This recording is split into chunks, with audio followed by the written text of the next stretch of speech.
today is often associated with peaceful statues, silent meditation halls, and teachings about the mind. Most books on the shelves of the Western libraries paint teachings of Buddha as solely intellectual endeavor, but in its earliest form, Buddhism was as much about the body as it was about consciousness. The core of Buddha's teaching is a path to liberation through the body. By working with stillness, movement, deliberate deprivation, and careful observation of physical sensation, the seekers were promised to obtain the ultimate wisdom. In this episode, we'll explore the historical conditions that gave rise to Buddhism, its deep roots in Indian spiritual traditions, and the central role of the bodily practices in early Buddhist training.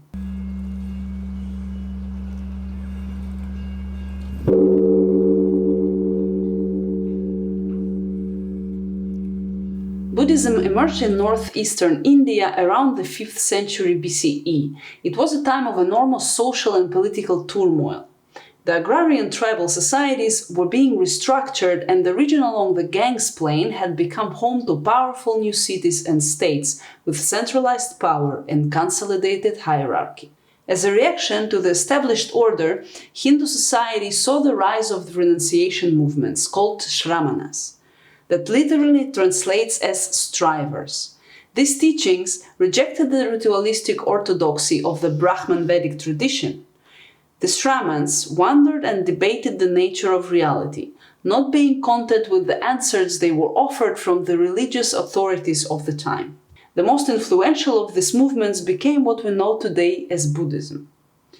In this historical context, a man named Siddhartha Gautama was born into a wealthy family as a prince of what is a present-day Nepal. He was sheltered from such things as poverty, disease, and even old age in the luxury of his family palace. However, according to the legend, at the age of 29, Siddhartha glimpsed the reality of life by seeing a homeless man, a sick person, and a corpse during one of these rides out of the city.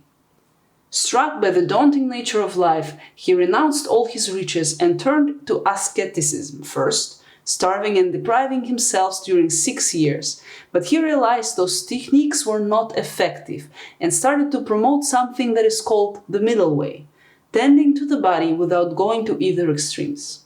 He reached enlightenment after sitting under the Bodhi tree at the age of 35, and since then he spent the rest of his life teaching others how to achieve this spiritual state. The word Buddha comes from the Sanskrit root buddh, which translates as to wake up, so it literally means the awakened one. Buddha is a title to those who have attained the enlightened states, not a personal name. Buddhist teachings emerged from tension with Vedic and Proto-Hindu thought that permeated society at the time. Whereas the Vedas emphasized ritual sacrifice, caste duties, and the metaphysical concept of an eternal self, they called Atman, Buddha proposed something radically different. That liberation did not require ritual, that the suffering was universal experience of every human being, and that the self was not fixed or eternal. However, early Buddhism inherited many tools from Hindu traditions, particularly yogic and ascetic practices that were already being exposed by early Shramans and forest hermits. Siddhartha Gautama himself studied under two prominent yogic teachers of the time, Arada Kalama and Udraka Ramaputta, before his awakening. According to the Majjhima Nikaya, he mastered their systems of meditative absorption, reaching states that are referred to in yogic tradition as a sphere of nothingness and neither perception or nor perception, but found that they did not lead to full liberation. As he later taught in the Samanapala Sutta, liberation came through ethical conduct, mental cultivation, and direct experience. He adopted many of the techniques and internal frameworks of the yogic traditions of his time, but transformed their purpose and method. The emphasis shifted away from metaphysical speculation toward direct, embodied investigation. For the early Buddhists, the body was not something to transcend or escape, it was a tool that they used to attain liberation. The Buddha's own story is clear. Before reaching enlightenment, he subjected his body to intense austerities. He fasted nearly to death, practiced extreme stillness, and pushed the limits of endurance, but the ultimately rejected self-mortification as a dead end. His concept of the middle way acknowledged the body's role without either indulging or punishing it. This approach refined the discipline applied to the body and put the emphasis on the individual effort rather than prescribed religious rituals. One of the most important bodily practices in early Buddhism was a component of mind training that is commonly translated as meditation in the West, called dhyana or jhana. It is a sequence of progressively deeper stages of concentration achieved through profound stillness practice. Practitioners sat cross-legged with an upright spine, hands resting on their lap or on their knees, eyes lowered or closed. This posture was designed to support sustained concentration and physical alertness, and it is still used in many schools of the Buddhist traditions to this day. The early texts, particularly the Pali Canon, describe in detail the 4 stages of jhana, which represent deeper and deeper absorption and concentration, characterized by the gradual release of mental hindrances and the cultivation of increasingly refined states of joy, happiness, and equanimity. Walking meditation was also central for the Buddhist practices. They saw it as a possibility to integrate meditative states achieved in sitting into daily activities. Practitioners walked slowly, often barefoot, in a straight line or in circular path. Attention was placed on the contact of the feet with the ground, on balance, and on the rhythm of movement. The idea was to be fully present to the physical sensation of walking. The Buddha himself described mindfulness of the body as a foundation of awareness. He claimed that, and I quote, "Within this very fathom-long body, with its perceptions and inner sense, lies the world, the cause of the world, the cessation of the world, and the path that leads to the cessation of the world." End quote.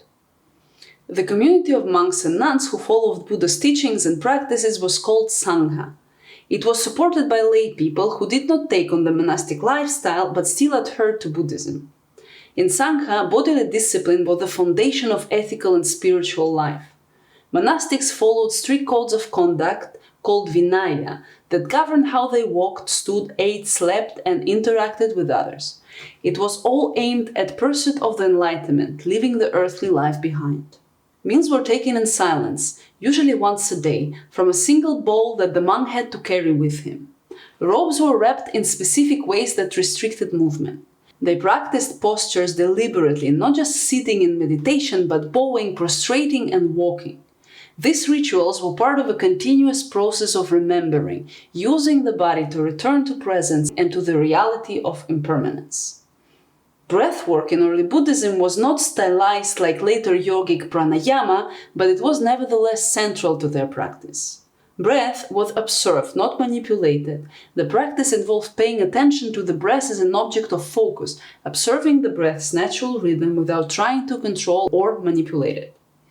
This practice, described in texts like the Anapanasati Sutta, is considered a path to awakening, and it practiced by both beginners and advanced meditators. Through this non-interference, the early Buddhists sought equanimity and detachment. Stillness in general was a key theme in the early Buddhist practices, and it stays so to this day. Their path emphasized the concept of samatha, which refers to the action of calming the body and mind as a prerequisite for insight, or vipassana, which became a word familiar to many people in the West. The stillness, however, was alive, not rigid, and required fully embodied awareness. In early Buddhism, bodily sensations or vedana were understood as feelings arising from sensory contact, encompassing pleasant, unpleasant, and neutral experiences. These sensations are not merely physical, but are intertwined with the mental states and play a crucial role in mindfulness practice and the path to liberation. Understanding the reality of the body and physical manifestation of emotions and cravings is emphasized in early Buddhism as a crucial element of awakening. Buddhism offered a proposition that seemed radical at the time. It suggested that awakening was not somewhere else, but it was right here in the physical body, accessible to everyone through deliberate practice.